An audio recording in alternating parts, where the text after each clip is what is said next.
Ladies and gentlemen, let us begin with something so deceptively simple that we often dismiss it as trivial, and yet it is the foundation upon which happiness itself is built: gratitude. It's easy to treat gratitude as a pleasant sentiment, something you feel on holidays or when things are going your way.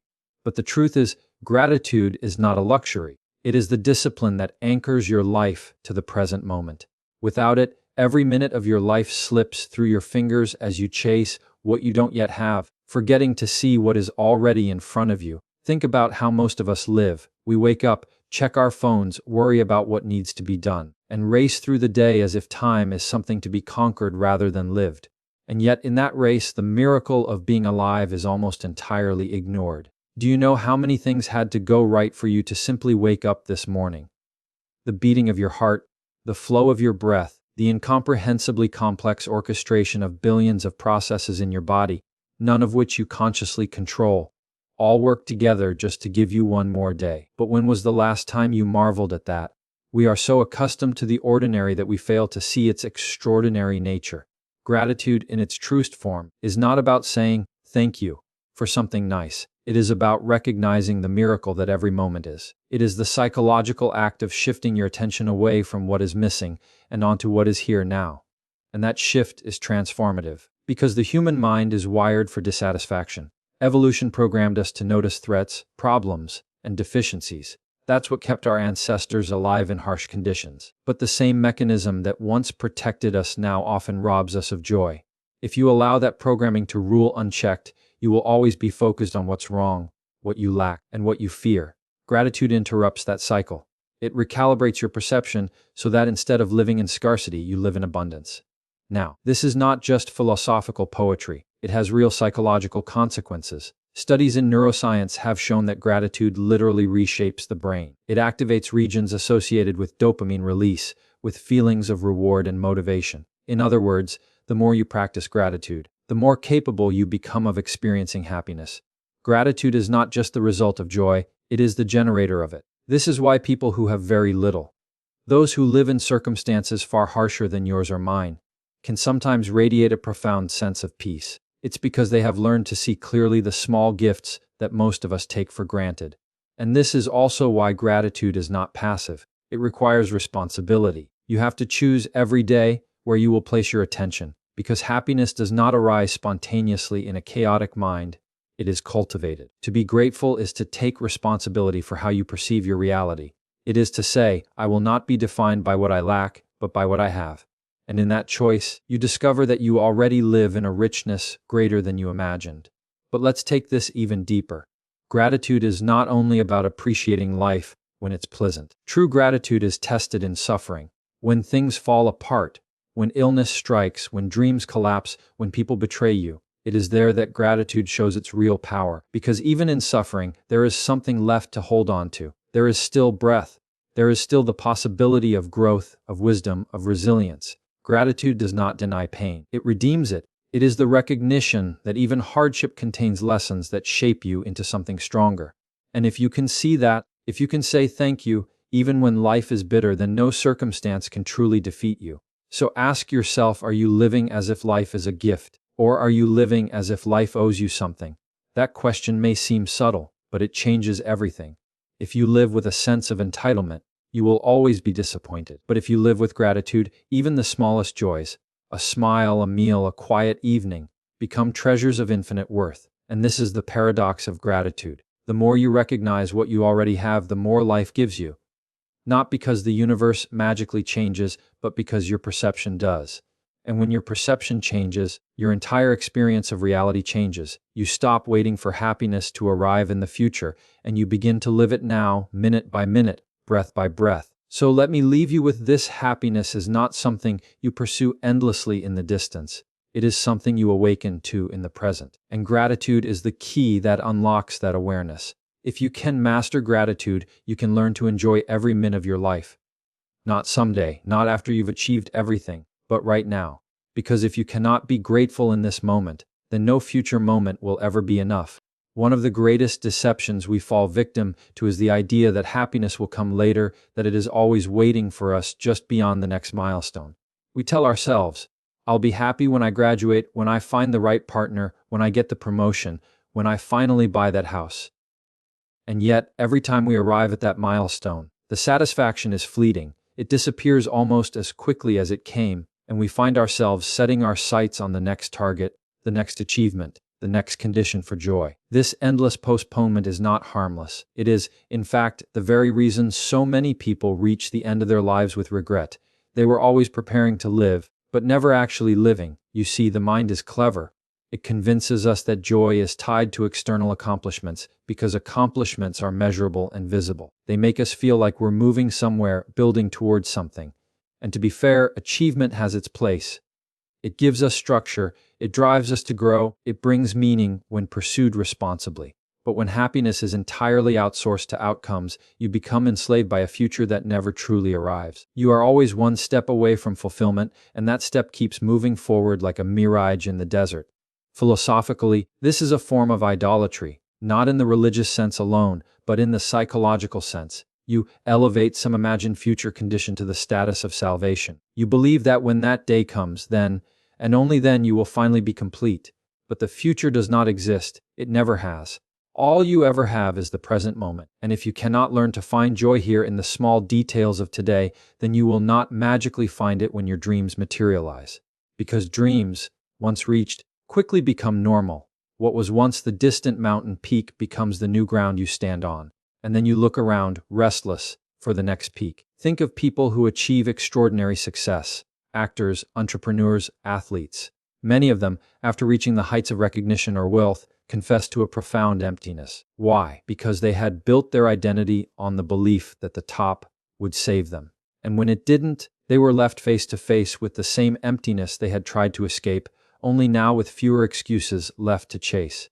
If fulfillment doesn't come from within, no external achievement can supply it. This is why it is essential to reframe happiness as a discipline of attention rather than a product of acquisition. It is not what you get that makes you happy.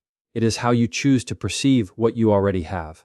A person who trains their mind to find joy in the ordinary will never be poor. But a person who always waits for the extraordinary will never be satisfied, no matter how much they possess. And let me be clear, this is not about rejecting ambition or refusing to strive. Ambition is necessary. It pulls you toward growth, and growth is deeply meaningful. But happiness and ambition are not the same. Ambition looks forward, happiness lives now. You need both.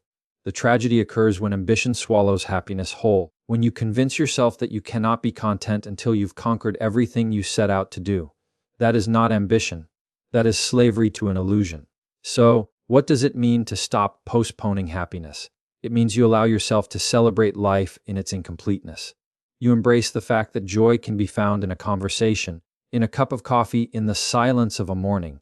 You stop telling yourself the lie that life begins later, and you realize it has already begun. This shift doesn't mean you abandon goals. It means you stop sacrificing your present existence on the altar of future possibilities. There's a story told by many spiritual teachers about a man searching desperately for water. He runs across the desert chasing mirages, always believing the next one will finally quench his thirst. Yet all along he is carrying a flask of water at his side. That is us. We lie parched, restless, exhausted, when the very thing we are seeking has been within reach the entire time. And so I will leave you with this truth: happiness delayed is happiness denied. The longer you wait to live fully, the less life you will have to live. You must decide whether you will keep chasing the mirage of tomorrow or finally drink from the flask you already carry. Because if you cannot be happy now, you will not be happy then. If gratitude is the foundation and the refusal to postpone happiness is the first act of courage, then responsibility is what gives those choices their weight. Because happiness, if it is nothing more than pleasure, dissolves quickly. But when it is tied to responsibility, it transforms into meaning. And meaning is what sustains you when life becomes unbearable, when circumstances are harsh, when you cannot rely on fleeting emotions to carry you forward. Responsibility is often misunderstood. People imagine it as a burden, something heavy placed upon their shoulders by parents, employers, or society. But in truth, responsibility is the very thing that grants your life significance. To be responsible is to say, I will take ownership of myself.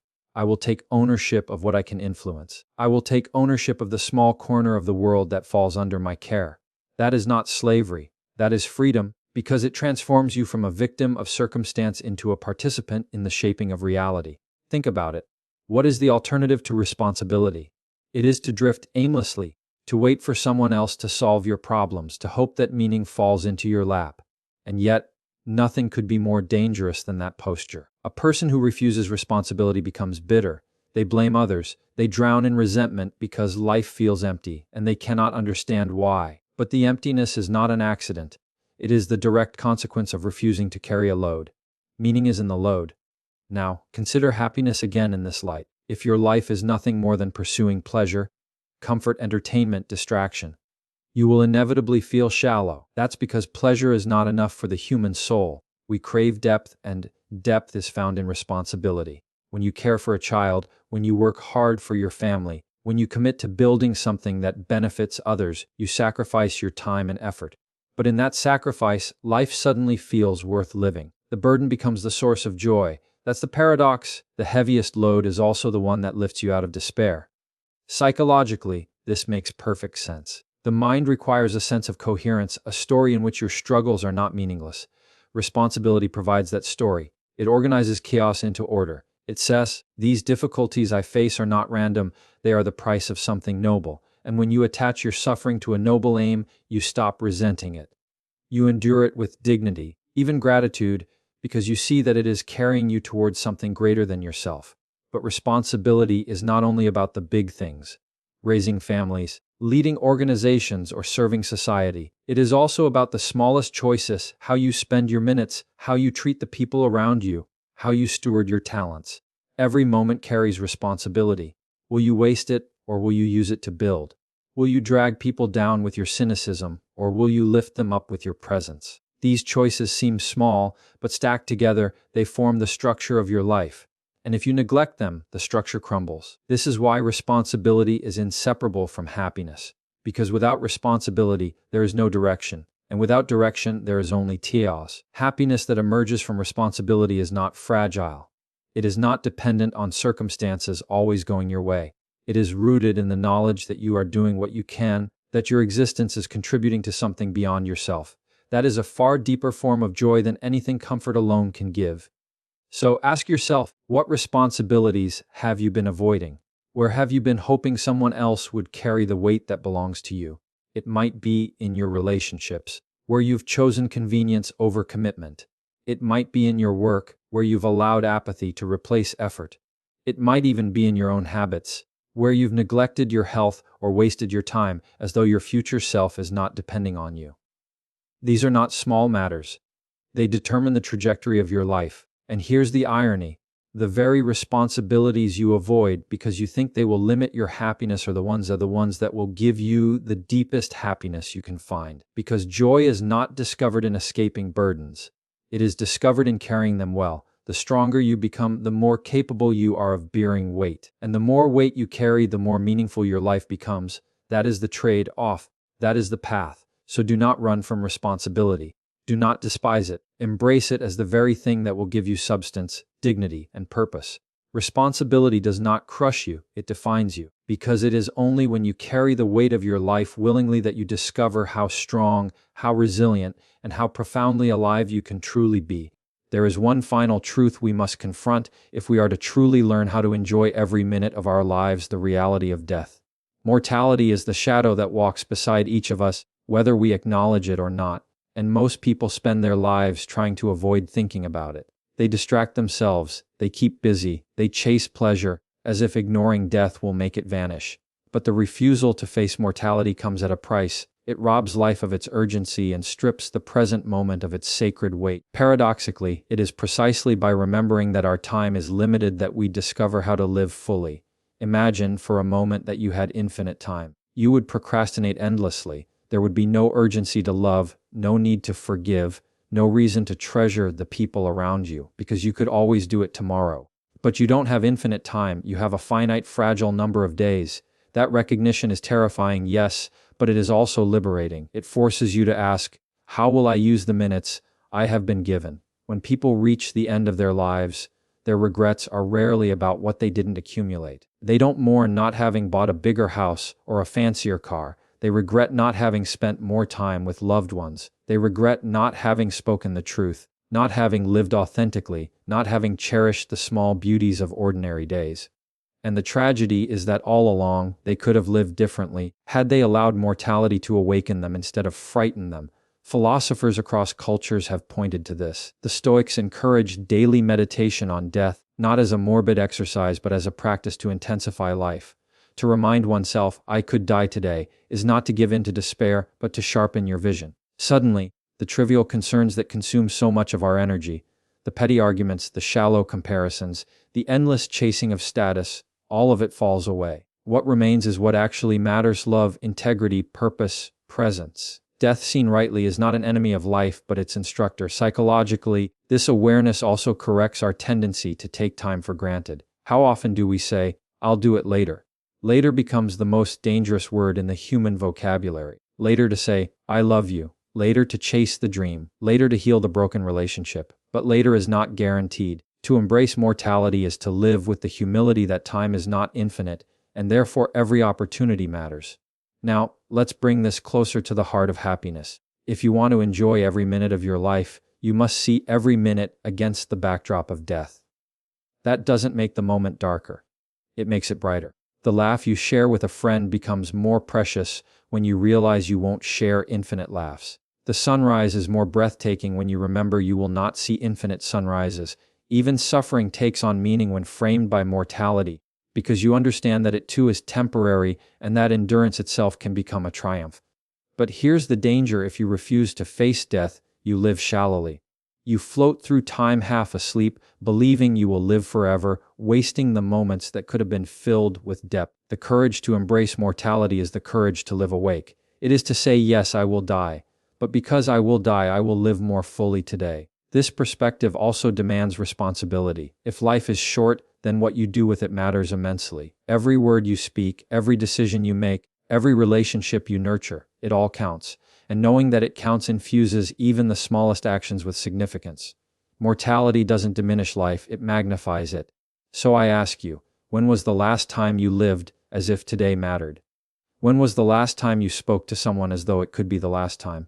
When was the last time you looked at your own life and realized this is not practice, this is it? Because that recognition, if you let it sink in, will change how you live tomorrow morning and every morning after that. Death is not the opposite of life. It is the frame around it.